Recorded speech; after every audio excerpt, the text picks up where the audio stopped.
Every week there is a new AI tool making headlines. And right now, there are more AI video generators than ever. But most of them don't work as well as you expect. Some generate great videos, but only if you stay within their style limits. If you try to get more creative, like detailed anime or wild fantasy worlds, they often mess up, and most of the time they're too expensive or just confusing to use.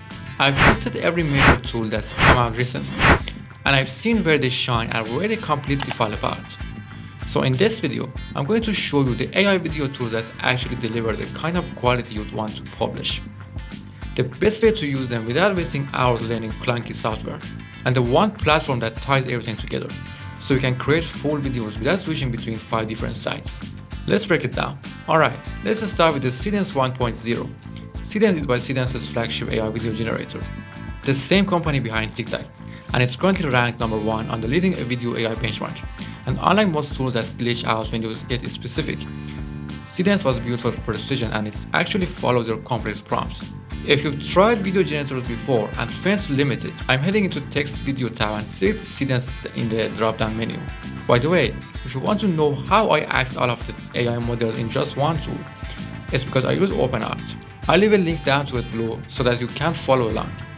Seedance supports both image and text generation, but for now, we're starting fresh with the prompt. Now I will type in my prompt. For example, a lone cyberpunk courier speeds through a neon-lit city on a futuristic motorcycle. Rain falls in slow motion, bouncing off chrome surfaces and glowing a street sign. The camera tracks from behind as the bike swerves between flying cars and under flickering holograms. Midway, the courier skids around the corner and removes their helmet, revealing a determined expression. In the distance, a tower explodes in a pulse of electric blue light. Moody, high contrast lighting, reflective puddles, 24 FPS, and cinematic motion blur. As you can see, I try to be as in-depth as I possibly can. This is very important for all models we are going to cover today. The more specific you are in your prompt, the better the result will come out. But I get that for a beginner. This can be challenging, so I've come up with a simple solution to help you out. To create a very in-depth prompt, I head to ChatGPT and paste in this prompt. Create a super in-depth prompt for an AI-generated video using Seedance model. The prompt idea is a lone courier speeding through a neon-lit city on a futuristic motorcycle.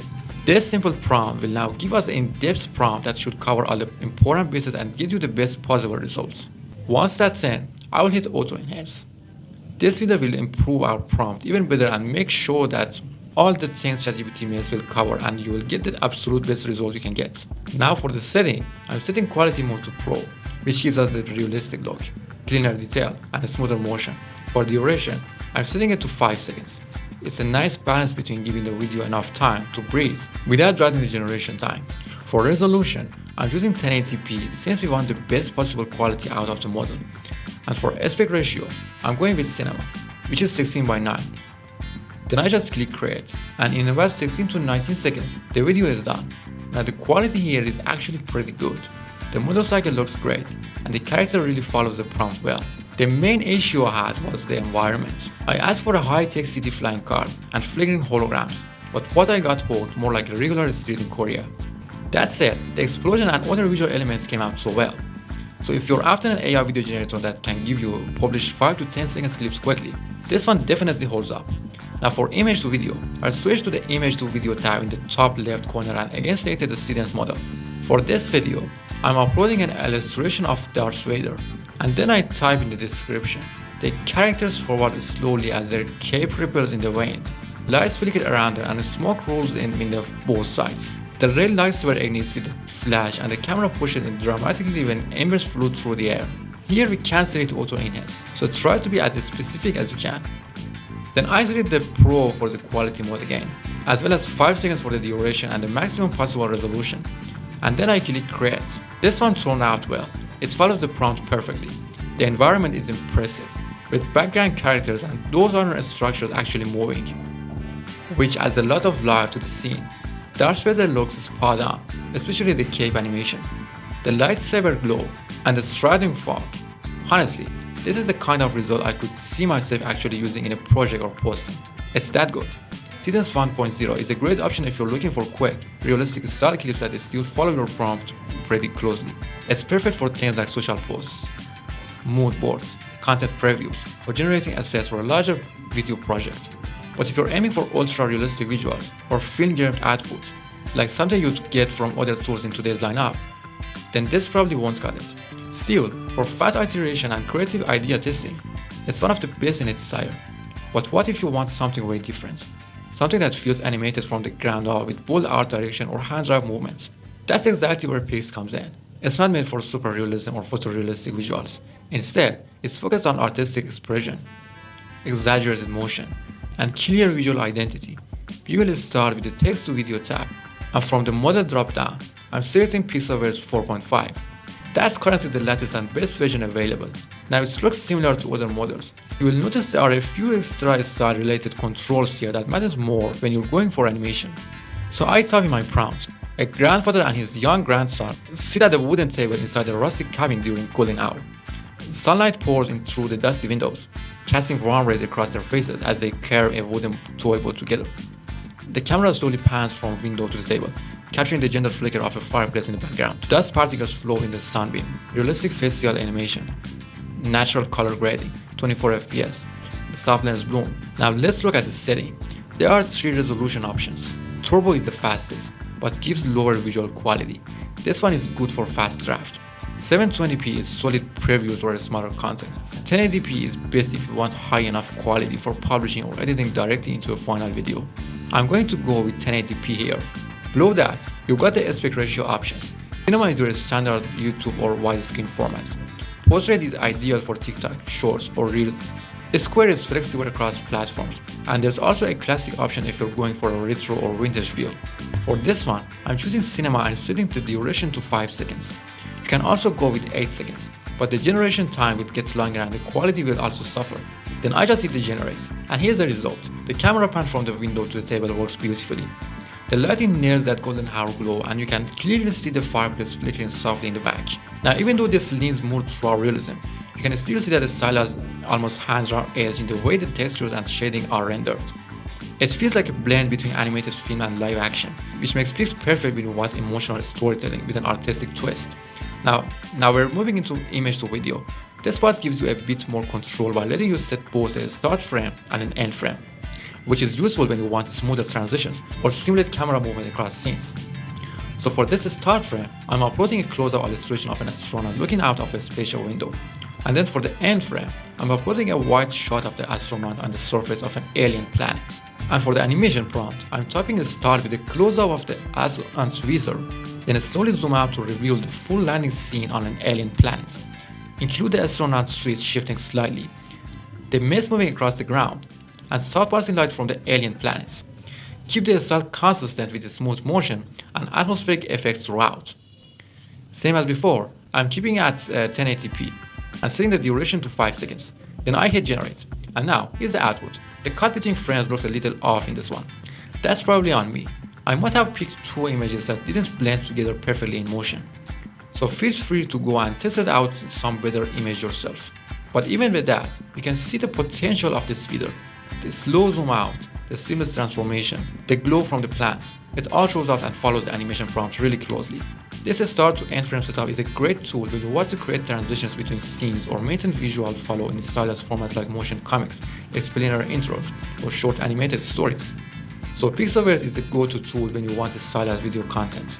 It's not for realism, but if you want something that looks like it was animated by hand with real visual personality, this is one of the best options out there. What makes it stand out is how well it sticks to the prompt. You can be very specific and it actually shows up the result. And with this start to end frame feeder, you can build consistent transitions and control the flow of your animation in a way most tools don't allow. But while Pixelverse gives us those visuals, what if you need something more grounded?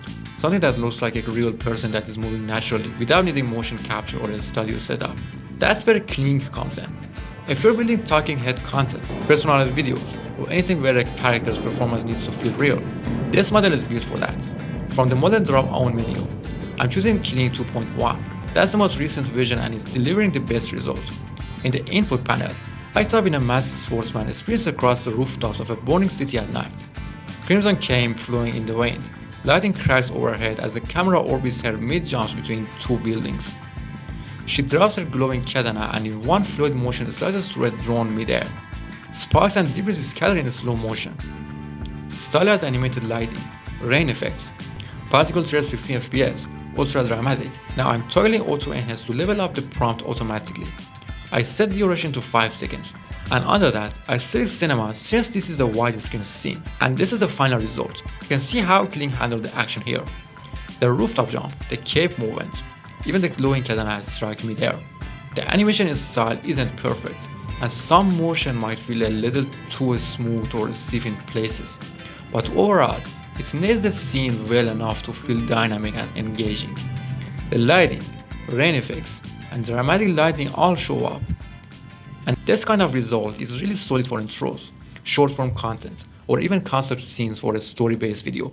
And for the animation prompt, I'm typing in animate the soldier stepping forward through smoke and rubble as distant explosions light up the shattered skyline behind him. The camera slowly pushes in, slightly tilting upward to emphasize his stature. Sparks drift through the air as when he heaps his coat. The plasma refill hums with light, and the soldier looks toward the horizon as a mesh silhouette emerges in the distance. High contrast lighting, deep shadows, gritty post-apocalyptic tone, 16 FPS, cinematic depth of field. Then I pick Pro in quality mode because it gives cleaner visuals without extreme render time. But if your goal is super good quality, you can go with Master, and if you just something more quick, I would go with the Standard. After that, I hit Create, and once again, Kling really delivers on this one. The camera motion feels purposeful and the code moves with the wind. Sparks drift through the air naturally, and the lighting hits the gritty. It's only available in Kling 1.6, which is an older version. This video lets you drag and drop up to 4 separate images. So, for example, you could upload a background, character cutout, maybe a prop like a weapon or object, and even in a foreground element like smoke or lighting. Kling then tries to animate all of them together into one seamless video. Now, to be clear, this is still experimental, so it's not perfect. You might run into some overlap issues or weird blending of its assets don't match well. That's why I recommended keeping the duration short, ideally under 5 seconds, and always choosing Pro quality to get the cleanest results. It's a cool option if you want to test out ideas or build basic composite scenes without jumping into a full video editor. Just know its limitations and use it more for creative tests and published outputs. So, Kling gives us control over all the little touches, and if you're creating content where a digital character is doing the important stuff, like personal style YouTube videos, like scenes, TikToks with the main character, or even faceless videos that still need a human element, Kling is built for that. That said, it's not designed for sweeping cinematic shots or lighting for fast generation. But when it comes to realism, presence, and performance, Kling absolutely delivers. Now, if you want to take that realism to a full cinematic level, where the lighting, camera movement, and scene composition feel like a movie, where Google Veo really shows its strength. But this comes at a cost. Veo costs a lot more than all other competitors. Now, let's actually see what results we get. As usual, I select Veo 3 from the drop-down menu, and for the prompt I paste in. A young woman in a red dress walks barefoot through a foggy forest at dawn. The camera follows her from behind as mist swirls around her legs. Birds takes off from nearby branches as she looks up, revealing streaks of morning lights piercing the dense trees. Her breeze is visible in the cool air. She pauses by a mass-covered stone and signs. I remember this place. Naturalistic lighting, handheld style movement, soft depths of field, 24 FPS cinematic tone. And next, I turn on auto enhance and ideal. And this is the result. I remember this place. The atmospheric detail here is what really stands out. You got that soft natural lighting cutting through the fog. Subtle cameras sway like it's handheld, and even the mist reacting to her movement, and that's exactly what Veo does best. Environmental realism, dynamic interactive behavior, and a smooth cinematic camera motion that actually feels like it was shot by a real crew. It's those small elements like depth of field, frame pacing, and natural motion that makes the scenes feel truly believable. And now, let's switch to image to video. I reselect Veo 3, upload a futuristic city at sunset, and then I'm typing in this prompt, animate a slowly cinematic flight through over futuristic city during golden hour. Begin at rooftop level, gliding past illuminated towers with reflective glass facade. Flying cars wave between skyscrapers below, leaving behind soft light trails. As the camera ascends, the sun dips below the horizon, casting long shadows and rich orange pink tones across the skyline. Light flares shimmers off surfaces and at atmospheric height adds depths. High dynamic range, smooth 24 FPS motion, subtle camera shake for realism. Then I hit create and let it process. And what we get back is honestly pretty impressive. The reflections of the glass, the glow from the cars, Even the way the haze builds as the camera moves up, Veo captures those cinematic layers really well. It still keeps the sketch style intact, but adds enough depth of motion that it feels like a living world. Veo 3 is built for cinematic level visuals. It's the kind of tool you reach for when you're working on high-end projects like short films, trailers, concept ads, or anything where visual polish actually matters. It nails things like complex camera moves, lens simulations, realistic lighting, and motion depths. But it's not fast. Renders take longer than most AI video generators. So if your goal is ultra-polished cinematic results, and you're okay with more wait time and setup, Veo is absolutely worth it. But if you're a fast-moving content creator, posting daily, experimenting quickly, or working on a tight budget, there are better tools for your flow. At this point, one thing should be clear. There isn't a single AI video tool that outshines others. They are all great at what they do. The problem we still haven't solved is a larger amount of AI video generators that exist. You sign up for Veo because it's the best today.